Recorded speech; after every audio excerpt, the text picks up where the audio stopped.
America का सबसे खतरनाक जंगी लड़ाका युद्ध में उतर गया है।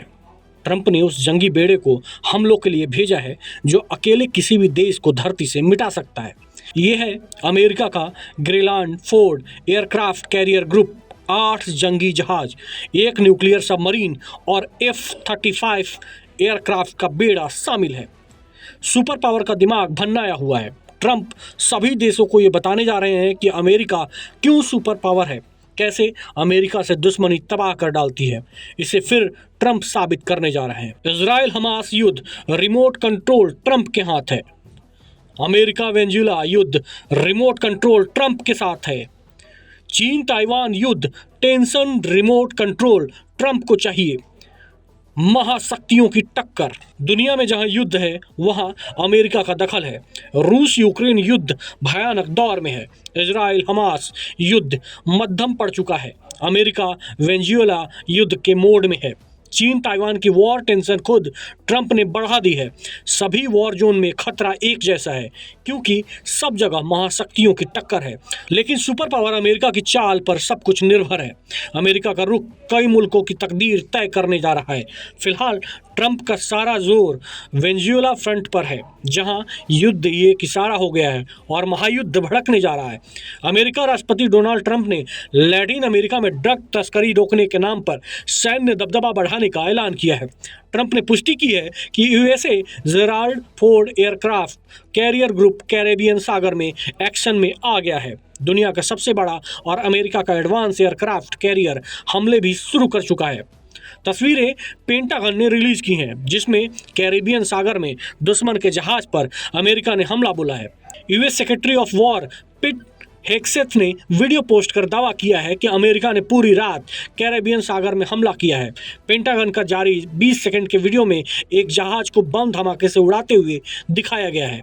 अमेरिका के हमले के बाद वेनेजुएला के राष्ट्रपति निकोलस मादुरो ने ट्रंप पर युद्ध भड़काने के आरोप लगाए हैं। अमेरिका ने वेनेजुएला में सैन्य अभियान को ड्रग तस्करों के खिलाफ ऑपरेशन का नाम दिया है। हालांकि जिस तरह की सैन्य तैयारी और हथियारों की तैनाती है उससे साफ है कि ट्रंप ने मादुरो को सबक सिखाने का प्लान बना रखा है। अमेरिका के 8 युद्धपोत पहले से ही वेनेजुएला फ्रंट पर तैनात हैं। अमेरिका 6000 ज्यादा मरीन मादुरो के खिलाफ तैनात कर रखे हैं और अब यूएस जेराल्ड फोर्ड और इसमें स्ट्राइक ग्रुप को भेजा गया है जिसमें 5 विध्वंसक युद्धपोत 4500 अतिरिक्त मरीन भी शामिल हैं। उधर वेनेजुएला ने 5000 से ज्यादा एंटी एयरक्राफ्ट मिसाइलों को अमेरिका के लड़ाकू विमानों को मारने के लिए तैयार कर रखा है। 10,000 अमेरिकी सैनिकों के साथ जंगी जेट, मिसाइलें, डिस्ट्रॉयर्स, बम वर्षक वेनेजुएला के उत्तरी तट के सामने आ डटे हैं, जिसे देखने के बाद निकोलस मादुरो ने युद्ध के लिए ट्रंप को ललकारा है। मादुरो ने धमकी दी है कि ट्रंप का नया खेल वेनेजुएला के साथ नहीं चलेगा। वेनेजुएला के राष्ट्रपति ने रूस से मिले सभी हथियारों को जंगी अखाड़े में भेजने के ऑर्डर दे दिए हैं। मादुरो ने यह भी कहा है कि ट्रंप उन पर परमाणु हथियार बनाने का आरोप लगा नहीं सकते, इसलिए झूठी क्राइम स्टोरी गढ़कर युद्ध शुरू कर रहे हैं।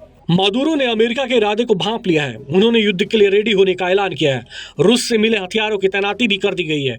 वेनेजुएला ने अमेरिका से लड़ने के लिए 5000 इंग्ला एस एंटी एयरक्राफ्ट मिसाइलें, S-300 defence system, tank battalion और तोपों को उत्तरी तट पर तैनात किया है।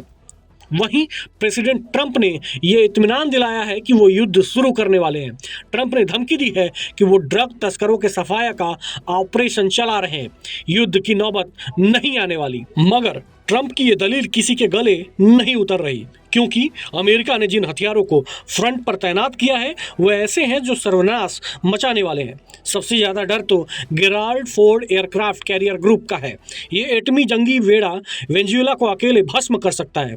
हालांकि ट्रंप का वादा है कि वो लिमिटेड ऑपरेशन चलाकर ड्रग फैक्ट्रियां और तस्करों को तबाह करने वाला है, जबकि मादुरो मानते हैं कि अमेरिका युद्ध भड़काकर उनके तख्ता पलट की कोशिश कर रहा है। ट्रंप लंबे वक्त से निकोलस मादुरो पर आरोप लगाते रहे हैं कि वो ड्रग तस्करों पर कोई भी कार्रवाई नहीं कर रहे हैं। ट्रंप का कहना है कि वेनेजुएला के ड्रग तस्कर अमेरिकी पीढ़ियों को नशे के जाल में फंसाकर बर्बाद करना चाहते हैं। ट्रंप ने 1 महीने में वेनेजुएला के कथित ड्रग तस्करों की नावों पर कैरेबियन सागर में ताबड़तोड़ मिसाइलें हमले कराए हैं। इस ऑपरेशन में अब तक 45 से ज्यादा तथाकथित ड्रग तस्कर मारे गए हैं। प्रेसिडेंट ट्रंप ने निकोलस मादुरो की गिरफ्तारी पर 5 करोड़ का इनाम तक रखा हुआ है। निकोलस को अमेरिका कितना बड़ा दुश्मन मानता है, ये उन पर रखे इनाम से ऐसे समझा जा सकता है कि सुपर पावर ने आतंकी आका ओसामा बिन लादेन के सिर पर रखे इनाम से दोगुनी रकम मादुरो के लिए लगा रखी है। यानी ट्रंप मादुरो को किसी भी हाल में बख्शने वाले नहीं हैं। वेनेजुएला फ्रंट पर सुपर एक्टिव ट्रंप आसियान शिखर सम्मेलन में शामिल होने मलेशिया पहुंचे हैं। ट्रंप की एशिया महाद्वीप में मौजूदगी के बीच गाजा ने उनकी टेंशन बढ़ा दी है, जहां ट्रंप हमास को किसी भी हैसियत में रखने को तैयार नहीं है। ट्रंप ने साफ कर दिया है कि गाजा सरकार और प्रशासन में हमास को कोई जगह नहीं दी जाएगी। यह ऐलान अमेरिकी विदेश मंत्री मार्क रूबियो ने इजराइल विजिट के दौरान किया है, जबकि हमास लीडर पहले ही धमकी दे चुके हैं कि वो न तो हथियार छोड़ेंगे और न ही गाजा सरकार में अपनी हिस्सेदारी। अमेरिका ने यह भी क्लियर कर दिया है कि गाजा में होगा वही जो इजराइल चाहता है। यहां तक कि तुर्की को गठबंधन सेना में शामिल करने से भी ट्रंप पलट गए हैं। मार्क रूबियो ने बताया कि गाजा में गठबंधन सेना में सिर्फ उन देशों को शामिल किया जाएगा जिन पर इजराइल को कोई ऐतराज नहीं है। तुर्की को इस तरह से नजरअंदाज करना ट्रंप के लिए आसान नहीं होगा। एर्दोगान सबसे बड़े किरदार बनने को तैयार हैं, लेकिन नेतन्याहू के विरोध से उनका खलीफा बनने का ड्रीम चकनाचूर होता जा रहा है। प्रेसिडेंट ट्रंप एर्दोगान की जगह कतर और मिस्र को तवज्जो दे रहे हैं, लेकिन हमास अपनी अलग ही बिसात बिछा रहा है। हमास ने अब बंधकों के शवों को लौटाने में लेट लतीफी शुरू कर दी है। हमास ने इजराइल के जिंदा 20 बंधकों को रिहा तो किया है, लेकिन 28 से बंधकों के शवों में से अब भी 13 को नहीं लौटा रहा है। इजराइल को शक है कि हमास ज्यादा से ज्यादा समय युद्ध की तैयारी में लगा रहा है। ट्रंप की पीस डील के ज्यादातर जरूरी बातों पर हमास अमल करने को तैयार नहीं है, जैसे मुर्दा बंधकों के शवों को लौटाने में हो रही देरी को हमास ने गाजा के खंडर में तलाशी अभियान का बहाना बना रखा है।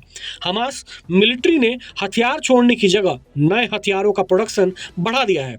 युद्ध समझौते के बाद हमास में लड़ाकों की भर्ती में तेजी आई है। हमास ने अपने सुरंग नेटवर्क को फिर से एक्टिव कर हथियारों का वहां गोदाम बनाना शुरू कर दिया है। हमास के बारूदी कारखाने में गोला बारूद, रॉकेट, बम, आईईडी सुरंग नेटवर्क में तेजी से पहुंचाए जा रहे हैं। हमास का तर्क है कि जब तक इजराइल अपने एटमी हथियारों को नहीं छोड़ता, वो हथियार नहीं छोड़ेगा। हमास ने ईरान के एटमी प्रोग्राम की वकालत की है। हमास की इसी जिद ने इजराइल को युद्ध समझौते के बाद भी हमलों का लाइसेंस दे रखा है। शनिवार 25 अक्टूबर कोस्टल गाजा पट्टी में इजरायली आर्मी की गोलियों की तड़तड़ाहट सुनाई दी है। इजरायली मिलिट्री ने दक्षिणी गाजा पट्टी में खान यूनिस के दक्षिण पूर्व में रिहायशी इमारतों पर बमबारी भी की है। इजरायली आर्टिलरी से देर अल बलाह के पूर्वी इलाकों में भी गोलीबारी की खबर है। ये हमले तब हो रहे हैं जब अमेरिका ने गाजा में ड्रोन से सर्विलांस करने की जानकारी दी है। अमेरिका ने गाजा पट्टी पर सर्विलांस ड्रोन तैनात कर रखा है, जिससे ये पक्का किया जा सके कि इजराइल और हमास सीज फायर का पालन कर रहे हैं।